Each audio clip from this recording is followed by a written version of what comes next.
Because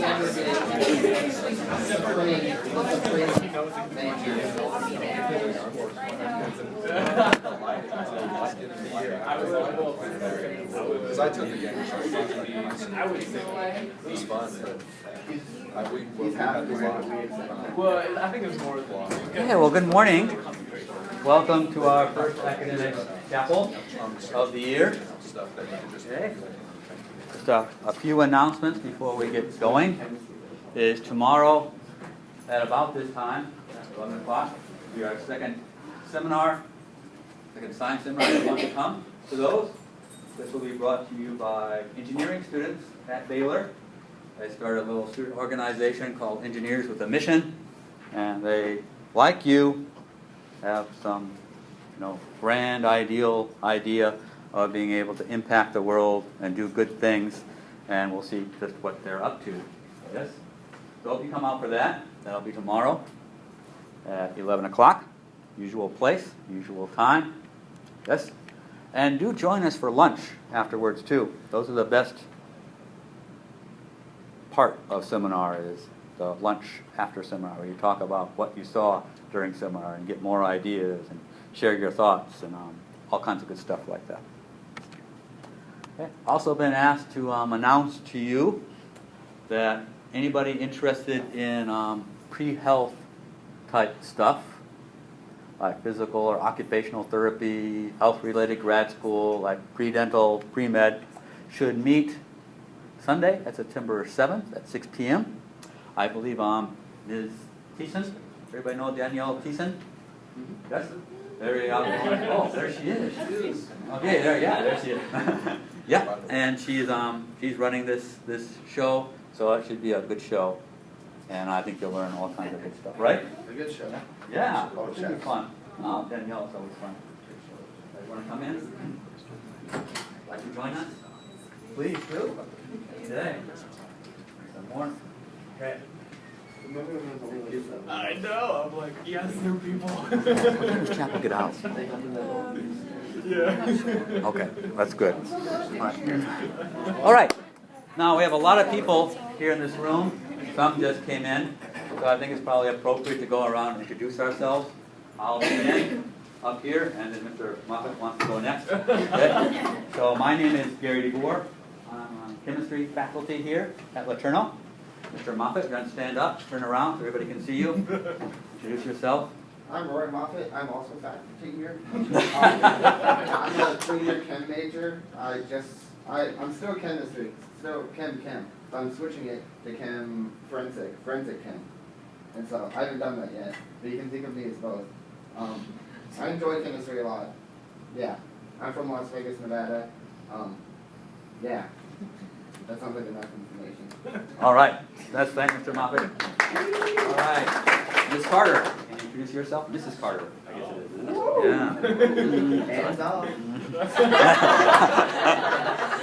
My name's Stormy. I'm a senior chem bio major, and yeah.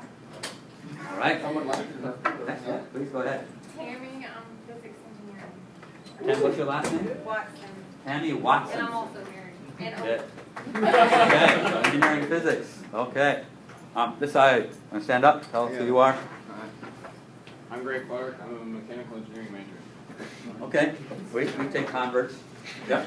We're evangelical. I'm Maddie McAllister, and I'm a chemistry major. All right. Maddie McAllister. Where are you from? Bullard. From where? Bullard, it's just south of Tyler. Okay. Just south. Local. Okay. Next. You told me that already, didn't you? I'm David Yep. Wagner, and I'm studying mechanical engineering. Okay. Mechanical engineering. And. I'm Will Fagley, and I'm studying mechanical engineering. Okay. You guys are lost too, huh? Maybe you should All right. Mr. Ball, you want to tell us about yourself? I'm Norby Ball. I'm a chemistry with biological concentration major, and most of you probably know my father. Will he hear about this? Yeah. We kind of banded together and tried something. Okay. Next. Hey guys, I'm Josh Hancock. Bio major, switching to chem bio. Oh, So that's in the process. All right. From Houston. Okay. Way to go.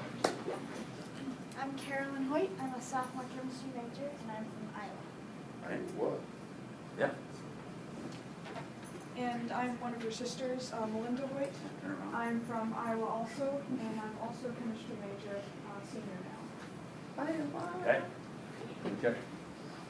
Hi, I'm Karen Kubichek. I am a junior chemistry major and from Katy, Texas. Do I have to stand up? Yes, stand up. Yes. Yes, you are. My name is Ben Havda. I am a senior physics chem major. And I grew up in Venezuela, South America. Okay. Hi, I'm Karen Taylor. Oh, I can't hear. Let's start over again. I'm Karen Taylor. I'm a chemistry major. I'm a freshman and I'm from Dallas, Fort Worth. Dallas, Fort Worth. Okay. I'm Juliana Gonskis. I am a physical chemistry major, and I'm from Central California. Yes, there's another one. All right. All right. There's still time to convert. So I'm Marcus Wolbecker. I'm a sophomore now. And I'm chemistry major with way too many minors. Okay. I'm Austin Davey. I'm a chem phys major. I'm from Kingston, Massachusetts, which is near Boston. Okay. And I'm a sophomore. I'm John DeFrancisco. I'm a freshman bio major from Buffalo, New York. All right. Bio majors. You like those too? Okay. Hi, I'm Luke Grosh. I'm a freshman and I'll be studying engineering physics. Okay. Engineering physics. Axel. I'm Axel Velasquez. I'm a junior and I'm studying engineering physics. Awesome County. Hamilton. I'm Rudy Hamilton. I'm a professor here, and I'm probably the only physics professor here because we got rid of the other one. Yeah, I teach some of these people in this class, like this guy right here. Now, he was saying that in jest. Dr. Ball is gone on sabbatical this year. We hope he's coming back. Yeah. I'm Samuel Briggs, and I'm a chemistry with a biological concentration major too. Oh, cool. Okay, that way? All right. Press that in. My name is Zagan Love, and I'm a biomedical major. Okay, biomedical engineering? Okay, she just likes us better. Good. Yes. My name is Julia, and I'm a bio major, and Oh, I also like chemistry. all right. Good deal. My name is Vivian Fernandez, and I'm a chemistry professor here, analytical chemistry. So that's it. And I'm from South America, Suriname. Okay. Good. All right. Oh, love. All right. Okay. I'm Bruce Hathaway. I'm a fifth year here. Teach organic chemistry and Gen Chem labs. Super senior. Okay. Oh, wow. Okay. I'm Minh Phong. I'm studying major chemistry. I'm from Vietnam. That's it. Oh, cool. Vietnam. Woo. All right. Hey, very good. I'm Danielle Thiessen. I'm a sophomore biochem major. I'm from Nebraska. I'm Derek Witt. I'm a freshman engineering major from California. All right. Good deal. All right. Well, that's all nice. Hopefully, you know, if we do this 2 or 3 times a semester, by the end of the semester, we might know each other a little bit. Okay. Also, if you're new this year, freshman this year, stand up one more time. Wow, look at all these new people.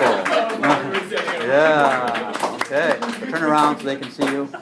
All right. Okay. So look at the new people. Make sure that you're nice to them. Okay. Have a seat. Okay. All right. Okay. Now, this time, Dr. Ball's solution to this is to give you guys a bunch of candy. I think that's a total waste of time. So I'm going to talk to you a little bit about this book. I think it's a really interesting book, and if you haven't read it, you might check it out someplace. Apparently somebody's checked out mine because I can't find it back. There's a little YouTube link here. You can watch Dr. Eklund talk about this book at Rice University down there, and it's a very interesting discussion. All of us in here are professing to be related to science somehow. We also profess to be Christians, or at least are tolerant of people who are Christians. Okay? And so this whole idea of science and religion, and what scientists think about religion, is, I think, an important question for us as a group. And this is a really remarkable study that she did with respect to interviewing scientists with respect to their thoughts about religion. Okay? So let's talk a little bit about it. Okay? And she talks a little bit about why scientists reject religion. Okay? And the first reason she gives for why scientists might reject religion is that of conflict. And we'll talk a little bit about this. Second, that religion has let them down. It should be let them down, not left them down. Okay? And the third one is that religion is foreign or unimportant.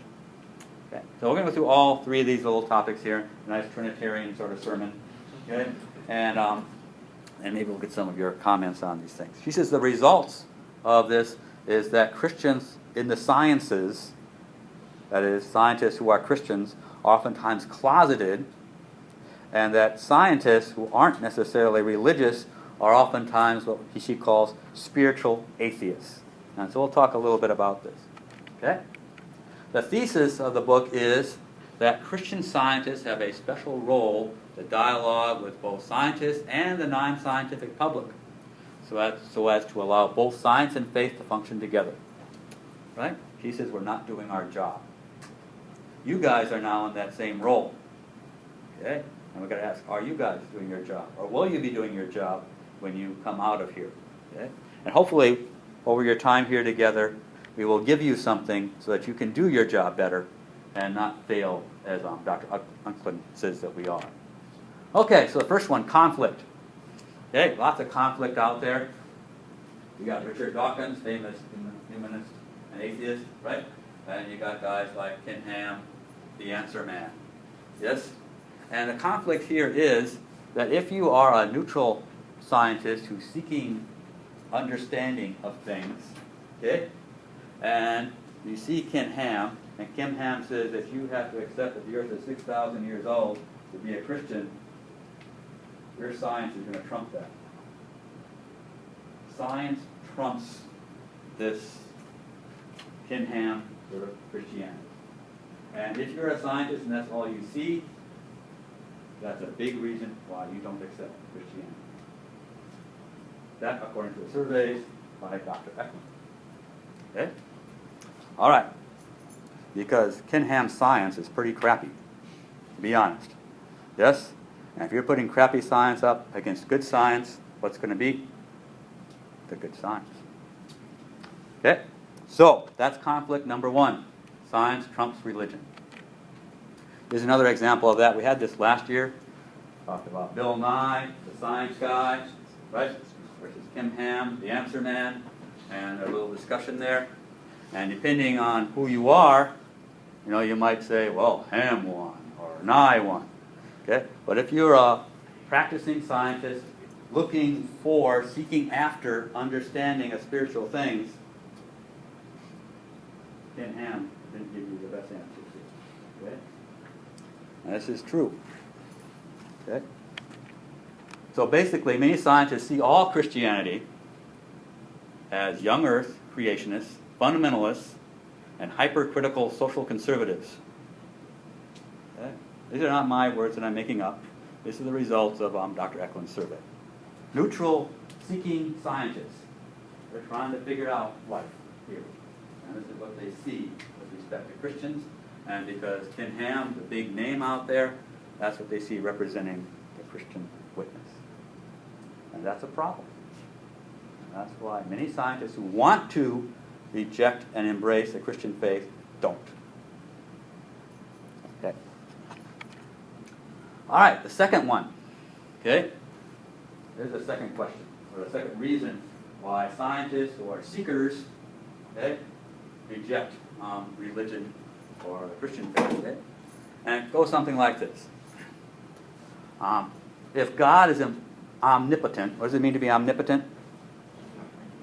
All powerful, right? Omnis, all, potent is powerful. So God is all powerful and benevolent. What does it mean to be benevolent? Good, you know, the benevolent society, you do good deeds, those kind of things. Okay? Whence then evil? This is a question asked by David Hume, famous philosopher from the old days. And Hume's answer is, well, is he willing to prevent evil, but not able? Well, if he's not able to prevent it, then he's not what? Omnipotent. Okay? Then he's impotent. Is he able, that is he omnipotent, but not willing, well, then he can't be benevolent. Right? Yes? So the opposite of benevolent is malevolent. Yes? And so Hume says, is he both able and willing? Well, if that is true, why then is there evil? And this is a question that's been asked through the ages. Why is there evil if God is all-powerful and benevolent? Okay? Very good question to ask. Okay? And not always good answers to it. Yes? All right. So these are real issues, and they're not easily answered. These are things that even Christians struggle with. Okay? Here's Charles Darwin and his daughter Annie. Okay? Darwin had a number of children, I think, 7, 8, 9. 3 of them died, I think. Yes? And Annie was one of his dearest children, died at the age of 9 or 10. Okay? Very sad thing in the life of Charles Darwin. He wrote some letters to this guy called Asa Gray. And here's one part from one of his letters. It says, "It has always seemed to me that for an omnipotent and omniscient, that is an all-knowing creator, to foresee is the same as to preordain. But then, when I come to think over this, I get into an uncomfortable puzzle, something like necessity and free will, right?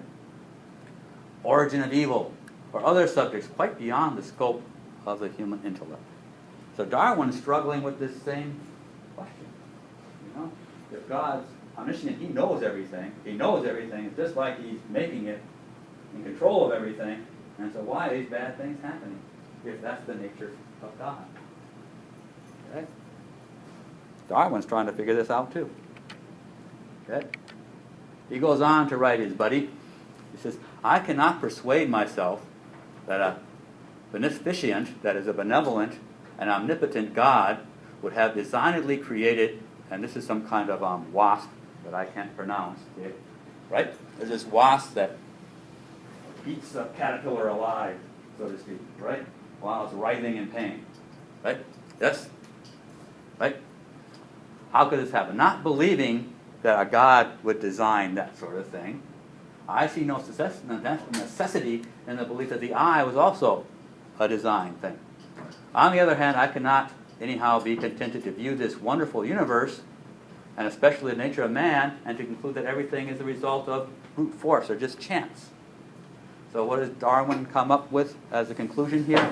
He says, I'm inclined to look at everything as resulting from design laws, so some design laws of a creator, with the details, whether good or bad, left to the working out of what we may call chance. Not that this notion at all satisfies me, but the more I think, the more bewildered I become, as indeed I have probably shown by this letter. So, Darwin's saying, well, evil doesn't come from God, it's just these chance events. God sets up the laws, the way things work, and then random stuff happens, so to speak. That's kind of where Darwin was on this for a while in his life, anyway. All right. Now other people, push this a little bit further, and they drop the whole God thing altogether. But the idea of bad things happening to good people and good things happening to bad people and just chance stuff comes up again all the time in science. Here's a big, long quote by Richard Dawkins, but I think it's worth going over. The total amount of suffering per year in the natural world is beyond all decent contemplation. During the minute that it takes me to compose this sentence, thousands of animals are being eaten alive. Many others are running for their lives, whimpering with fear. Others are slowly being devoured from within by rasping parasites. What does that refer to? That wasp and caterpillar story that Darwin's talking about? Thousands of all kinds are dying of starvation, thirst, and disease. It must be so. If there ever is a time of plenty, this very fact will automatically lead to an increase in the population until a natural state of starvation and misery is restored. Who came to Lois Knauss's discussion of differential equations and animal prey? Yep. If there is a good time, you know it's going to end up bad, because that's how it has to work out. That's ecology. Yeah, that's ecology. I mean, those are just the facts, says Richard Dawkins. Okay? Okay. And it goes on. In a universe of electrons and selfish genes, blind physical forces, and genetic replication, some people are going to get hurt. Other people are going to get lucky. And you won't find any rhyme or reason in it, nor any justice. The universe that we observe has precisely the properties we should expect if there is, at bottom, no design, no purpose, no evil, no good, nothing but pitiless indifference. And he's right about his observations here. Statistically, he's right. How do you speak to these things to a scientist who's well versed in ecology and statistics, epidemiology? Say, God is good all the time. People are starving. What are you talking about? Doesn't make any sense. Lots of questions here about moral and natural evil that are not easy to give pat answers to. Okay? Let's talk a little bit about some of these things. Hope I'm not boring you. Am I boring you? No? See, nobody answers and I'm not boring you. But I said, is this boring? And that's right. Okay, let's go on. Moral evil. Let's talk about what sometimes people talk about moral evil. Moral evil is that evil that they say arises from our moral choices that result in either a spiritual or a psychological hurt or a physical harm. Okay? So, if I were to strike this poor young man here across the face and it hurt him, I would be doing a moral evil because I know I'm doing him a physical harm. Yes? Okay? If I'm just standing here and I don't do him any physical harm, then I'm morally neutral. Yes? That's the idea behind moral evil. There has to be a physical or psychological or spiritual type of consequence to it. Otherwise, you can't say it's morally wrong. There has to be a consequence related to these sorts of things. Okay? But the idea of there being physical harm implies that there must be some kind of natural evil to this sort of thing. Okay? We can also talk about this idea of what natural evil is. So what of natural evil? Physical harm caused by individuals or random occurrences like earthquakes or tidal waves that nobody is choosing to do but just randomly occur as part of the processes of this geological earth that we live on. Okay? They're still bad things. They lead to suffering and pain, psychological, physical, spiritual. Okay? So, what about all that? Okay? Here's an interesting paper that I give to my students in Gen Chem class. How many remember this paper? Took my Gen Chem class? I took my Gen Chem class. Nobody will admit it. Okay. Okay? And it's written by Randy Isaacs. And he talks about the nature of the fall. A lot of Christians will say, well, it's the fall that causes all this natural evil. Before the fall, everything was good. Right? Weren't bad things happening, right? Yes? And Randy Isaac goes through a number of different cases here where he says, yeah, one person's idea is that physical things changed after the fall. Maybe there weren't earthquakes before the fall, right? Or something like that. But, you tell scientists that, they'll say, hey, I can look back into the past as long as I can look. And everything looks to be the same. There's always been earthquakes. There's always been tidal waves, right? As long as the earth has been well before man was ever on the scene, there was this thing you might call natural evil. There's been no change in physical laws. Okay? So that's a bit of a problematic place to be if you're trying to witness to scientists. There was some retroactive change after the fall. This is some kind of, Doctor Who time warp type thing or something. I'm not quite sure how this all works out. Okay? Bill Dembski is trying to write a book, something about some retroactive time change. So maybe it was all nice until the fall, and then suddenly it got bad before the fall, but it didn't become bad before the fall until at the fall. And I'm getting confused, right? So that one's got, some, I don't think most scientists are going to buy that one either, right? Okay. Some people say there were two falls. There was a fall before man, and there was a fall of man. Okay? I'll talk a little bit more about that. We'll talk about two falls. Some people say the fall was not any physical consequence at all, but it was just a spiritual fall, our relationship to God, and nothing changed physically. And then there are some Christians who say that there was no fall event, that the story of Adam and Eve is sort of an allegorical story to tell us sort of the nature of man and his condition. And the story of Adam and Eve is true to us today as it was in the past, and never was a real Adam and Eve, so to speak. Okay? All right, so all these are different, sort of answers to this, okay, that maybe you have from your different traditions.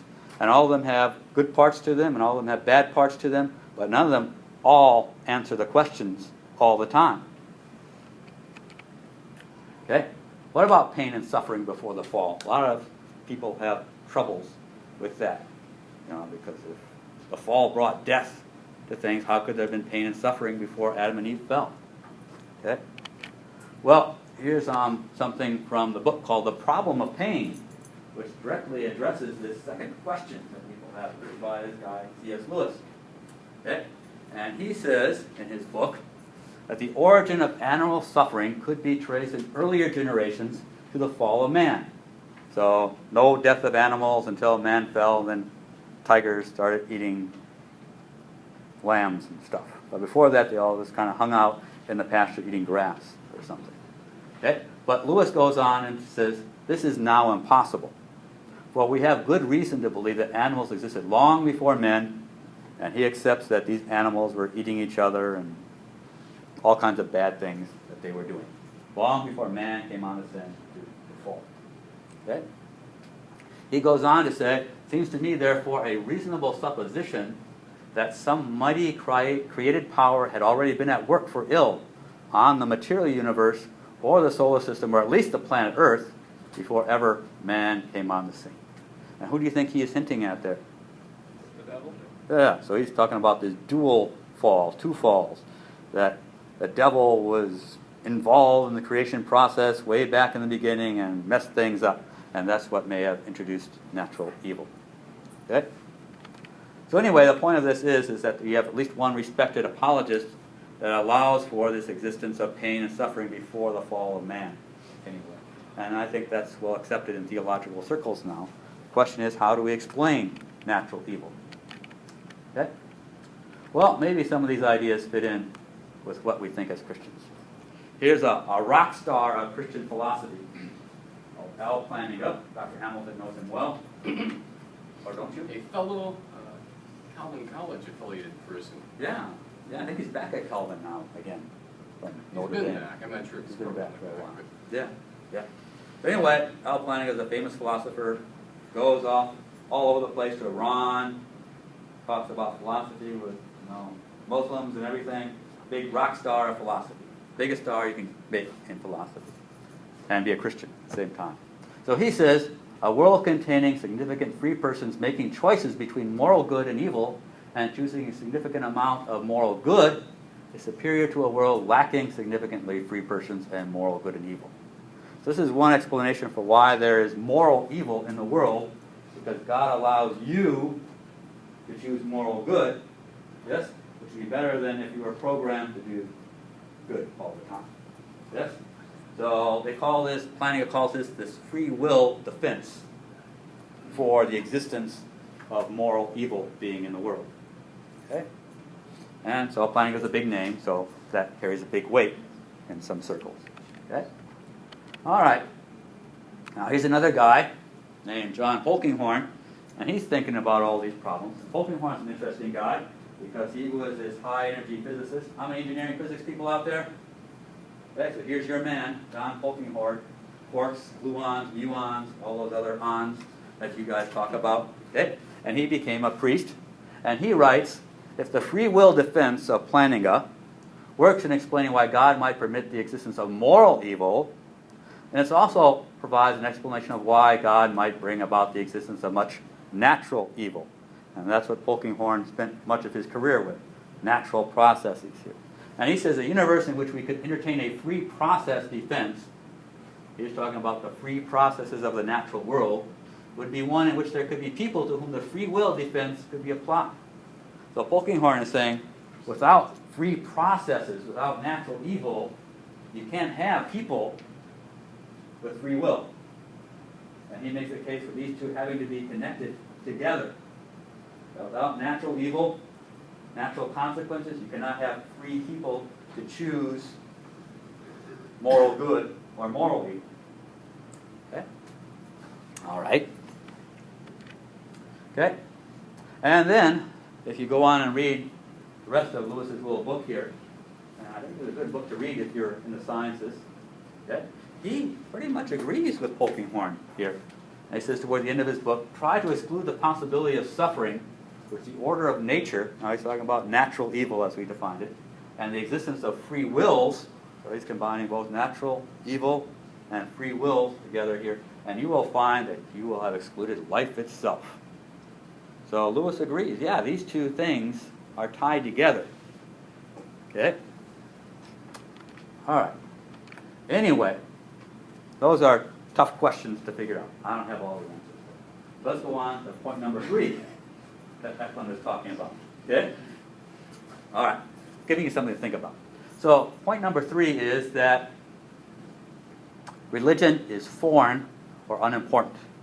And what she means by this is that a scientific method, you can come to some answers on things. You can form a hypothesis, and if it's a good one, you can design an experiment to test it, and you can have an answer to whether your hypothesis holds or not.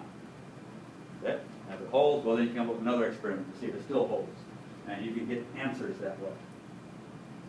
How can you form a testable hypothesis with respect to the existence of God? What experiments can you do to test that hypothesis? And the materialist would say you can't. And therefore, it's not something you can hypothesize about, because you can't test it. And therefore, if you can't test it, you can't learn about it, it's unimportant. Outside of any understanding, and anything could go. And if anything can go, well, then all things can go. If all things can go, well, then nothing can be said that's true. Yes? Not worthwhile spending your time on stuff that you can't get an answer to. Right? All that stuff about natural evil, moral evil. Oh, what a waste of time that was. Yes? Because how are you going to come to any sort of answer on those things? Okay? So that's why some scientists might reject the idea of a supernatural or a spiritual situation. Okay. So, how do we know things religiously? Most of us, I think, will say that we've come to a knowledge of God through a conviction. The Spirit moving us. It wasn't a proof from math or some proof from science about the age of the earth or something, but it was a spiritual, emotional, moving thing. If not in a sudden way, in a conversion experience, at least over some bits of time that allowed you to come to some point in your life that said, yeah, this seems right and true to me, and I can feel the Spirit of God moving in me on this topic. I think most of us would say that with respect to how we came to faith. The question is, how can we test those ways of knowing? And can they be trusted? Is it just emotionalism? Is that what we're relying on then? Are there ways to determine whether we're relying on emotionalism or whether our spiritual convictions are worthy and true? Those are tough questions to ask. Yes? And I don't know the answers to that one either. If it's in the theology department. Maybe they can answer it, and when you get the answer, you can bring them back. Right? Okay? Not easy questions there. Okay? All right. Anyway, we have all these questions before us. Now we're all muddled up. And Niebuhr has confused us again, as usual, right? Which is what he usually does. Yes? PChem class, right, Kubitschek? Okay. Yeah, totally confused. All right. Okay. Well, what's the result of this? Says Eklund. Well, the result of this is that these are hard questions to answer. And if you're a scientist who's a Christian, right? And you know that these are hard questions to answer, right? And you go to your church and your church has easy answers to these hard questions, you may not be that thrilled with your church. Yes? And if your church asks you these questions, well, what's the answer to this? And you give them these big, convoluted answers about how Darwin struggled with this, and how Polkinghorne said this, and how C.S. Lewis did that. What's your church going to respond to you with?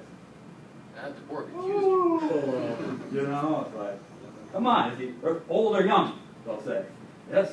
Something like that. Yeah? And so what happens to many Christians in the sciences?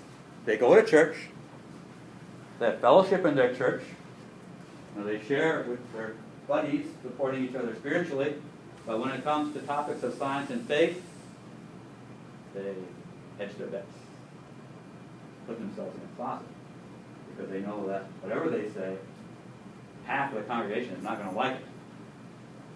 They say the earth is old. Well, the young earth people will get mad at them. They say the earth is young. The old earth people will get mad at them. If they say evolution happened, well, then these other people get mad at them. Right? Yes? So, you know, put yourself in a closet. Does that do anybody any good? Probably not. But that's what Eklund says. Most of us who are Christians in the sciences end up doing. We closet ourselves. Oh, it's too complicated. I can't explain this all to them. It would take too long. Right? So I'll just, give some little answer that I learned to use that gets me out of trouble. Right? Yeah, and we all have those, I think. We all use them. You say, well, there's, good arguments on either side of the age of the earth argument, and go on our way. Yes? Right? Something like that. Dodge the issue. The other end of the spectrum is what Eklund calls the spiritual atheist. Okay? Now, these are the scientists who aren't Christians, but are seeking for, like all of us are, a meaning to life, a spiritual connection, yes? And so they look at church, and they say, this is dumb stuff. Kim Ham, not for me. Yes? But I still see in these equations of Faraday, Newton's law, I see a beauty in there. Yes? Just like Darwin saw, designed to the laws themselves. I see something in it that's more than just, well, it happened. And they're connected to it. Now people say, what about the beauty, the elegance of these equations of physics? They're feeling it, they're rocking it, as a famous author once said. Okay? Right? There it is. So here we go. Scientists may feel an awe or a grokking with respect to creation. A very spiritual, sort of emotional, moving experience. And so they identify this with a spirituality, but they don't want to identify this with established traditions of religion that they see as what I've already described. Yes? And so we get a number of scientists who then self-label themselves as what? Spiritual atheists. And these are the people, who we really need to be talking to. Right? Okay? All right. Interesting stuff. So the result of this is, says Eklund, okay, is that both Christians in science, right, and the scientists who are spiritual atheists, okay, both of them could be contributing more to a better understanding of science and faith than what they are. And because they sort of divide into these polarities, okay, hiding in church, right, or hiding from church, yes, our church community, the group of Christians that we are, we call the church, has suffered for it. She thinks we can do more. All right. So, remember her thesis here, that Christian scientists have a special role to dialogue with both scientists and non-scientific public and the church here, okay? So as to allow both science and faith to function together productively for our society. Oftentimes we see that, science is not moral, it is amoral. It's what you do with it that's moral. Right? But I think most philosophers would say that that's an error. Okay? So science does not exist outside of a moral framework. It can be done within a moral framework. Okay? And you can't divorce these two. They're married together for a long time. All right, anyway, this is Eklund's little book. So now the question that I give to you, here you are, professing to be science majors, chemistry majors, engineering physics majors, mechanical engineering majors, right? Okay? All with some science component to your education. You're going to go out from here when you graduate, or maybe even now, and you're going to be in your Sunday school classes, places like that, and people are going to expect you to be in the know on this sort of stuff. What about Noah's flood? Was it global or local? What do you say, Hamda? Ooh, close the door of the closet there, quick. Stay out of trouble. Or are you going to try to give them answers in a good sort of way that's really hard to give, talking about these things? That's a real challenge. Can we give you the skills to help you meet those challenges? Right? And nurture the Christian community in a loving way that helps them understand the science and grow as Christians at the same time. So this is a really hard challenge to have. And it's not something that I can give you with in the next few minutes here during chapel. It's going to take years of thinking, processing, over and over again, and coming to different understandings of these things as you go through your life here at LeTourneau. But hopefully it will happen during your life at LeTourneau. Hopefully you will think about some of these things.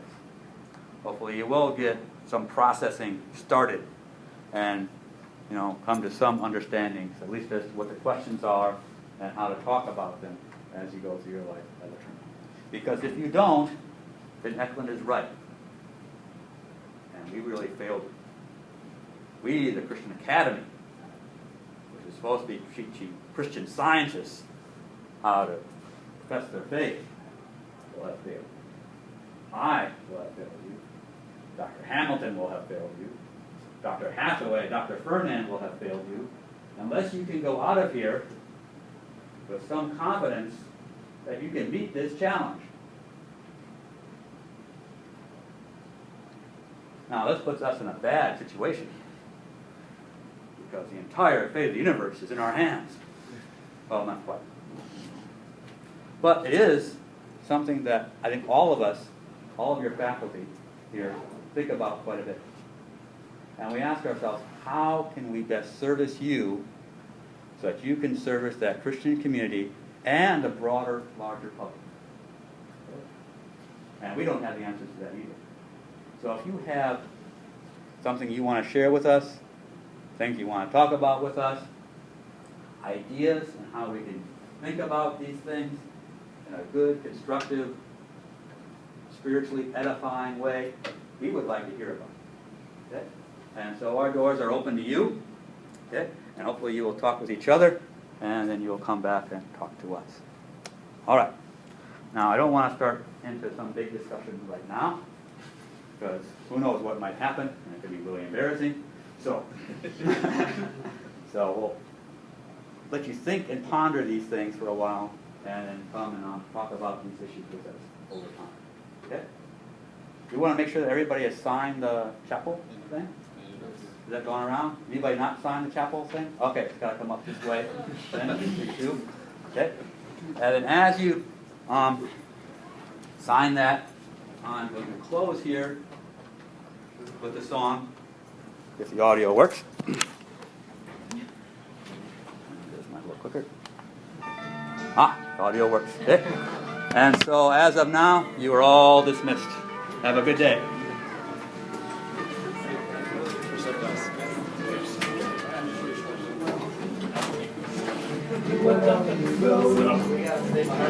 Must have it